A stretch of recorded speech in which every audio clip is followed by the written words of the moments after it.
الرحمن الرحیم الحمد للہ فاطر السماوات والارض وهو اول الاولین والآخر الآخرین خالق الدین والزیتون والطور سینین والبلد الامین رب الانبیاء واولیاء واصفیاء والملائکۃ المقربین ومنزل التوراۃ والزبور والانجیل والقرآن المبین الصلاۃ والسلام علی اشرف الانبیاء والمرسلین وخاتم النبیین سیدنا و نبینا وشفیع ذنوبنا وطبیب نفوسنا وحبیب قلوبنا ابی القاسم محمد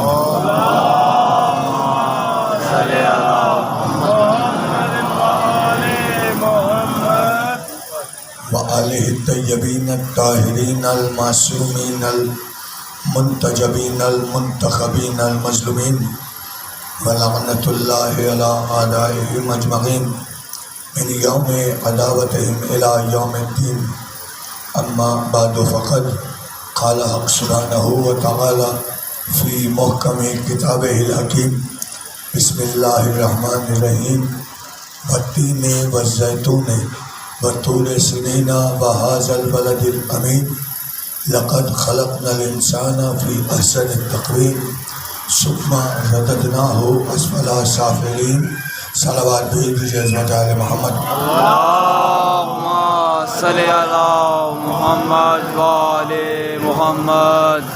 عزیزان گرامی قدر، بزرگان ملت جعفریہ، سب سے پہلے تو میں بے انتہا معذرت خواہ آپ حضرات سے کہ میں اپنے وقت سے 1 گھنٹہ لیٹ یہاں پہنچا، لیکن بات یہ ہے کہ ہوئی تاخیر تو کچھ باعث تاخیر بھی تھا۔ پورا شہر الحمدللہ ان لوگوں نے بند کیا ہوا ہے، اور موٹر سائیکل پر یقین کیجئے 1 گھنٹہ پورے شہر گھومتے گھومتے پھر مجھے پیدل یہاں تک آنا پڑا، اور صرف آپ حضرات کی ظاہر زحمتیں ہوئی ہیں آپ کو، لیکن میری بھی مجبوری تھی کہ میں وہاں سے یہاں تک پیدل ہی مجھے آنا پڑا۔ لیکن یہی تو ہم کہا کرتے ہیں کہ قدم حسین کی جانب بڑھائے جائیں گے، زمانہ ساتھ ہمارے چلے چلے نہ چلے۔ مالا سلامت رکھے علی مدد کہنے والوں کو۔ یہ مرزا صاحب نے ایک پرچی دی ہے کہ ان کی بہن علیل ہے، بیمار ہیں، دعا گو ہیں کہ پروردگار محمد وال محمد بتصدق چہر معصومین علیہ السلام انہیں شفاء کاملہ و عاجلہ عطا فرمائے، اور تمام مومنین کو صحت و سلامتی عطا فرمائے۔ بے انتہا ممنون اور متشکر جہاں تک آپ تمام حضرات تشریف فرما ہے۔ ظاہر ہے کل کی گفتگو سے ظاہر ہے بہت زیادہ تفصیلی گفتگو تو آج نہیں ہوگی، کل انشاءاللہ مفصل گفتگو کریں گے۔ آج صرف اتنا گزارش کرنا ضروری ہے کہ کل ہم نے یہ بیان کیا تھا اور یہ بتایا تھا کہ اللہ نے اس انسان کو جب اس کائنات میں بھیجا تو اس پر نفس کے غلافوں کو لپیٹ کر بھیجا۔ توجہ ہے نظر محترم، اس کی روح کو نفس کے غلافوں میں لپیٹ کر بھیجا، اور اس کا جو اصل اہمیت ہے اور امتحان ہے وہ یہی ہے کہ اسے اپنے نفس کے جو نقاب ہیں انہیں الٹنا ہے، نفس کو پھاڑنا ہے، اور نفس کو پھاڑنے کے لیے بھی یہ انسان کو خدا نے تنہا نہیں چھوڑا، بلکہ اللہ نے ابتدا سے لے کر آخر تک ایسی ارواح بھی بھیجی ہیں جو نفس کے غلافوں میں لپٹ کر نہیں آئی۔ توجہ رکھیے گا ذرا محترم، جو نفس کے غلافوں میں لپٹ کر نہیں آئی ہیں، بلکہ انسان جب آیا تو اتنا جاہل تھا کہ یہ توحید پرست نہیں تھا، لیکن جو ارواح آئی وہ انبیاء کی ارواح کہ جو شروع سے توحید پرست، توجہ رکھیے گا ذرا محترم، میں بہت تیزی سے گزروں گا۔ جو شروع سے توحید پرست ان کے اوپر نفس کا غلاف لپٹا ہوا نہیں تھا، یہی تو وجہ ہے۔ اور اس نفس کے غلاف کو توڑنا کیسے ہے، اس نفس کے غلاف کو پھاڑنا کیسے ہے، یہ بھی علی ہی بتائے گا۔ توجہ کریں ذرا محترم، میں نے کہا بہت تیزی سے گزروں گا، یہ بھی علی بتائے گا، اس لیے کہ نفس امارہ کو مارا یا علی کہنے کے بعد توجہ نہیں کر رہے ہیں ذرا محترم، نفس امارہ کو مارا یا علی کہنے کے بعد زندگی اپنی سنوارا، یا علی کہنے کے بعد، یعنی نفس امارہ بھی اگر مرے گا تو یا علی کہنے سے مرے گا۔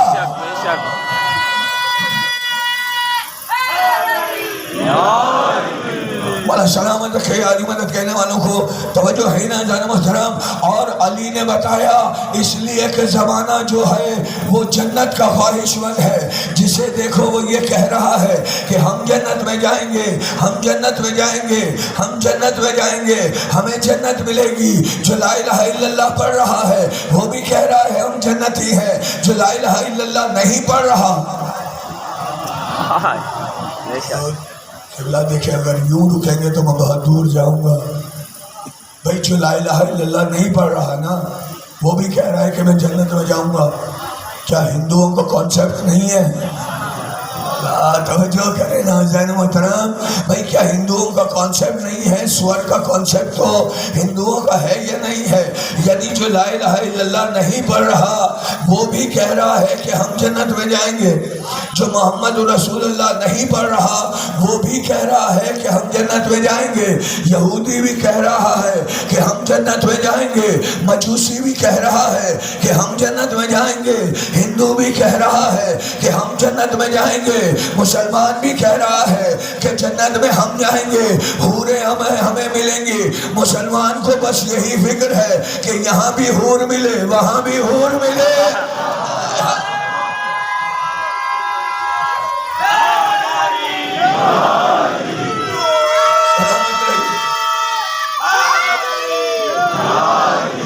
سلامت رکھے علی مدد کہنے والوں کو توجہ ہی نہ جانا محترم۔ بھائی مسلمانوں کو تو کام ہی بس حوروں سے ہے نا، انہیں اور کسی سے کوئی کام نہیں ہے۔ اسے یہاں وہ جتنی بھی تلقین کرتے ہیں، جتنی بھی تبلیغات کہتے ہیں، جو یہی کہتے ہیں نہ کر کہ بھائی نمازیں پڑھا کرو، نہ روزے رکھا کرو۔ کیوں نمازیں پڑھا کرے، کیوں روزے رکھا کرے؟ جی حوریں ملیں گی۔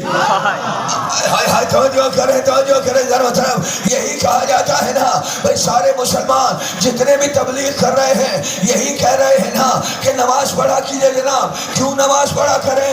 حور ملے گی۔ روزے رکھا کرو، کیوں روزے رکھا کرو؟ حور ملے گی، حور ملے گی۔ یعنی جنت میں بھی یہ حور کے چکر میں جانا چاہتا ہے۔ اسے اس سے غرض نہیں ہے کہ اسلام کیا ہے، ایمان کیا ہے۔ مولوی صاحب آؤ ہماری مجلسوں میں آؤ، ہم تمہیں بتاتے ہیں جنت میں تم بھی جانا چاہتے ہو، جنت میں ہم بھی جانا چاہتے ہیں، مگر تمہاری خواہش میں اور ہماری خواہش میں فرق ہے۔ اور وہ فرق یہ ہے کہ تم جو جنت جانا چاہتے ہو وہ حوروں کے چکر میں جانا چاہتے ہو، ہم حوروں کے نہیں حسنین کے قدموں میں رہنے کے لیے۔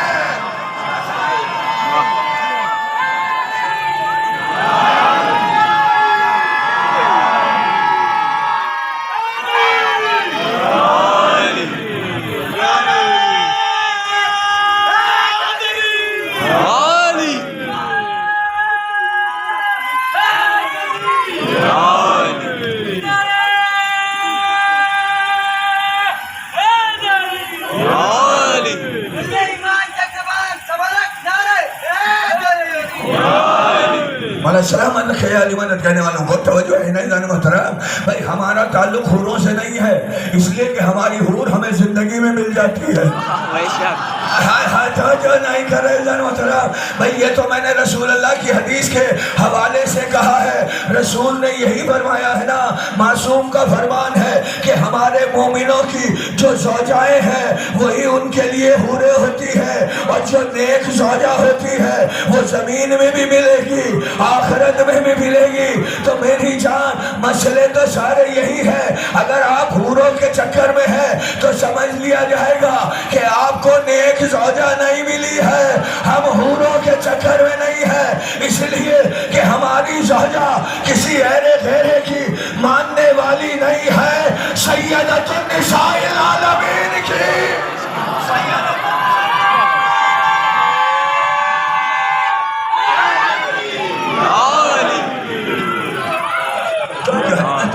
آپ کو سلامت رکھے، مالا عزت عطا فرمائے. بھائی ہماری کسی اہل غیرے کی نہیں، سیدۃ النساء العالمین کی ماننے والی ہے. ہم تو پیروکار ہیں، وہ ہماری جو مائیں بہنیں ہیں وہ سیدۃ النساء العالمین کی پیروکار ہیں. اور جہاں تک جنت کی بات ہے میری جان،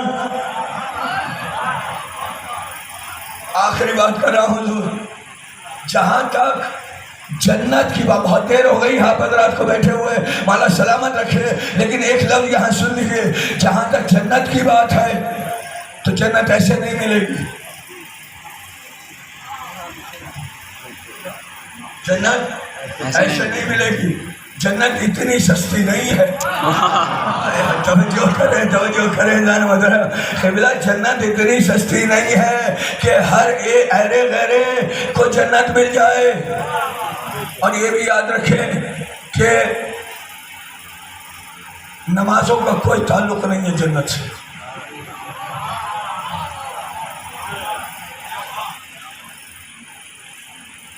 بات اگر میں نے اسٹارٹ کر دی ہے تو قبلہ یوں ہی کروں گا. بسم اللہ. جنت کا تعلق نہیں ہے نماز سے، اس لیے کہ جنت ہے صلہ.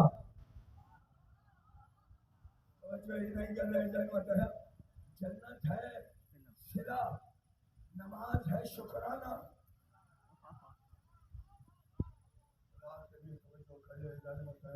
ذرا سا ہم لوگوں کو نمازیں بھی تو سمجھا کر جائیں کہ نماز ہوتی کیا ہے. نماز در حقیقت خدا کا شکرانہ ہے، اللہ کا شکرانہ ہے نماز. اسی لیے تو جب جناب رسول خدا کثرت سے نماز پڑھتے تھے اور لوگوں نے یہ کہا کہ یا رسول اللہ آپ بھی بخشے ہوئے ہیں، آپ کی نسل بھی بخشی ہوئی ہے، تو پھر اتنی زیادہ عبادتیں کیوں کرتے ہیں؟ تو رسول اللہ نے پلٹ کر یہ جواب دیا تھا کہ کیا تو یہ چاہتا ہے کہ میں اللہ کا شکر گزار بندہ نہ بنوں؟ دیکھیں مجھے زیادہ طاقت استعمال کرنے میں مجبور نہ کرے. رسول اللہ نے کہا نا،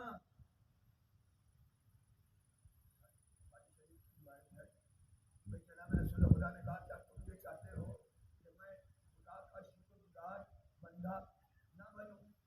ایسا ہی ہے نا.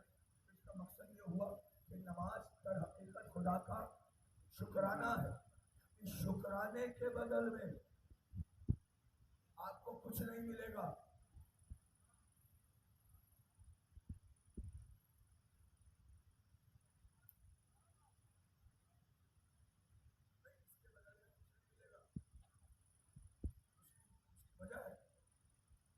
وجہ یہ ہے کہ شکرانہ ہمیشہ احسان کے بدل میں ادا کیا جاتا ہے. اللہ توجہ کریں بھائی قبلہ دیکھیں، سوچیں نا، غور کریں اس پر کہ شکرانہ ہمیشہ جب بھی ادا کیا جائے گا وہ احسان کے بدل میں ادا کیا جائے گا نا.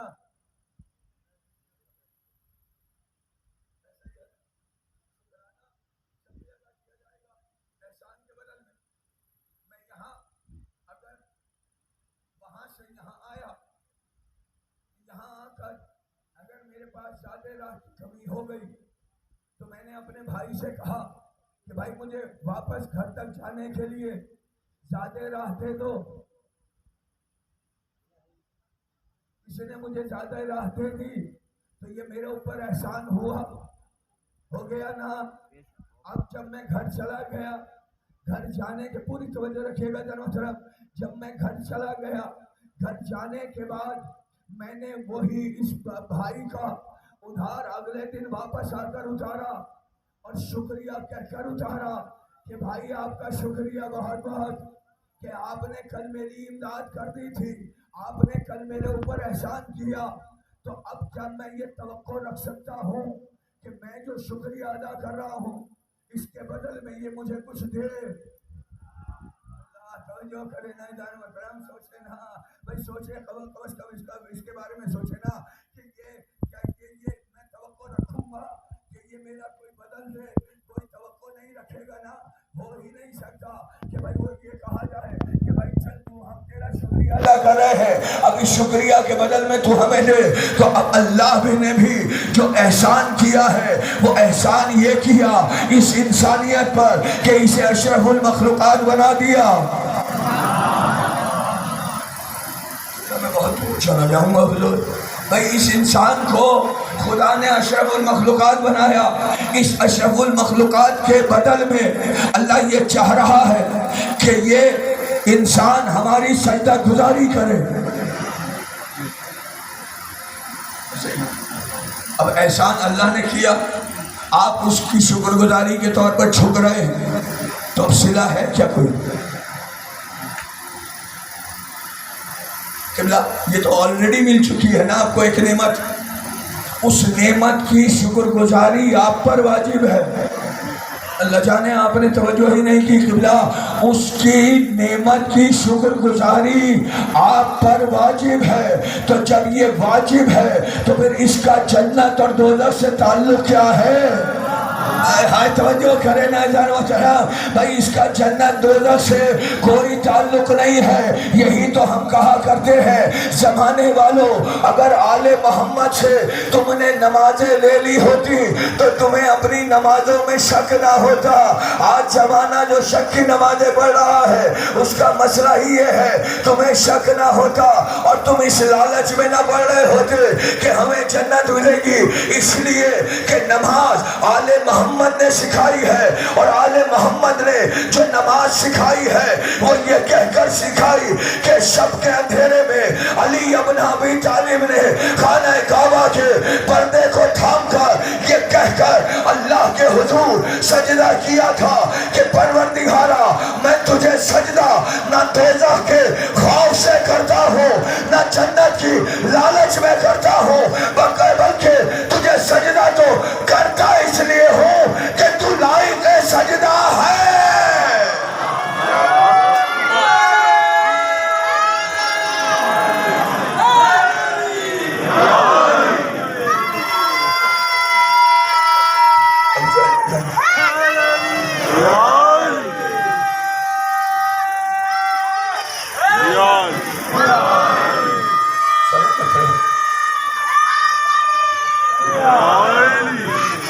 توجہ ہے محترم، مالک میں تجھے جو سجدہ کرتا ہوں وہ نہ تو دوزخ کے خوف سے کرتا ہوں نہ جنت کی لالچ میں کرتا ہوں، بلکہ تجھے سجدہ تو کرتا اس لیے ہوں کہ تو لائق عبادت ہے، تو لائق سجدہ ہے۔ تو یہیں سے علی نے بتا تو دیا کہ جنت دوزخ سے سجدوں کا تعلق نہیں ہے، جنت کا تعلق ہے نفس کو مارنے سے۔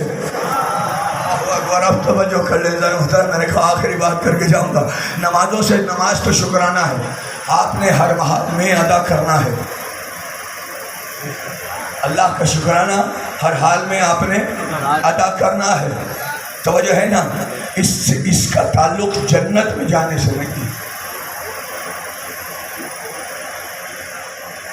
اس کا تعلق جنت میں جانے سے نہیں ہے۔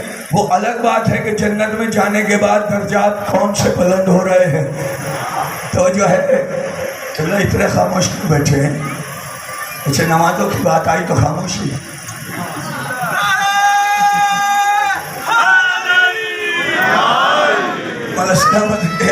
کہنے والوں کو قبلہ دیکھے، جب نماز کی بات آیا کرے تو خاموش مت ہوا کرے، اس لیے کہ نماز مومن کی معراج ہے۔ توجہ ہے نا جانو جہاں علی علی ہے وہاں نماز بھی ہے۔ توجہ ہے نا، جہاں علی ہے وہاں نماز ہے، جہاں حسن ہے وہاں نماز ہے، جہاں حسین ہے وہاں نماز ہے۔ اور پھر اگر نمازوں کی بات کرو تو میری جان ہمارے والوں کے علاوہ نمازی ہے ہی نہیں کوئی۔ توجہ ہے،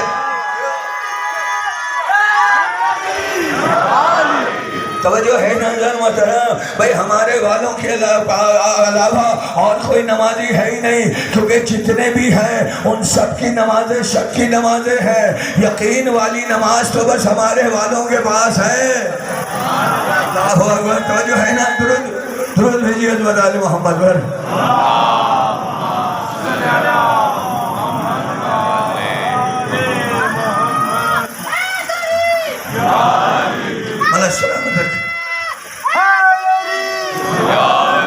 سلامت رکھے یا علی مدد کہنے والوں کو توجہ ہے ناظرین محترم، بھائی جنت دوزخ کا تعلق نمازوں سے نہیں ہے، نماز کا تعلق ہے، جنت کا تعلق ہے آپ کے کردار سے۔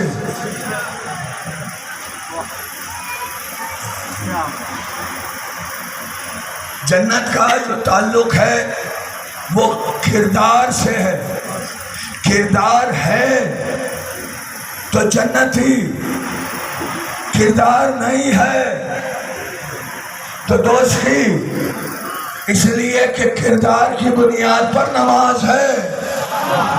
ہائے توجہ نہیں کر رہے قبلہ خدا کے لیے، بھائی کردار کی بنیاد پر نماز ہے۔ اگر کردار کی بنیاد پر نماز نہ ہوتی تو سورہ ماعون میں کبھی اللہ نمازیوں پر پھٹکار نازل نہ کر رہا ہوتا، وَيْلٌ لِّلْمُصَلِّينَ الَّذِينَ هُمْ عَنْ صَلَاتِهِمْ سَاهُونَ الَّذِينَ هُمْ يَرَاؤُونَ۔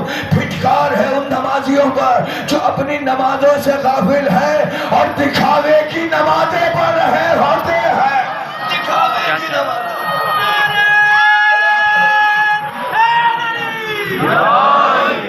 سلامت رکھے آگے مدد کرنے والوں کو توجہ ہے ناظرین محترم، بھئی پھٹکار ہے، اللہ نے سورہ ماعون میں پھٹکار برسائی نہ، تو پھٹکار کس پر ہے؟ جو دکھاوے کی نمازیں۔ دکھاوے کی نمازیں کیا ہوتی ہیں؟ دل کچھ اور کہہ رہا ہے، ہائے نہیں توجہ کر رہے، بھئی دل کچھ اور کہہ رہا ہوتا ہے، جسم کچھ اور عمل کر رہا ہوتا ہے۔ اسی لیے تو علامہ اقبال نے کہا تھا کہ میں جو سر بسجدہ ہوا کبھی تو زمین سے آنے لگی صدا، میں جو سر بسجدہ ہوا کبھی تو زمین سے آنے لگی صدا، تیرا دل تو ہے صنم آشنا، تجھے کیا ملے گا نماز میں؟ کیا نہیں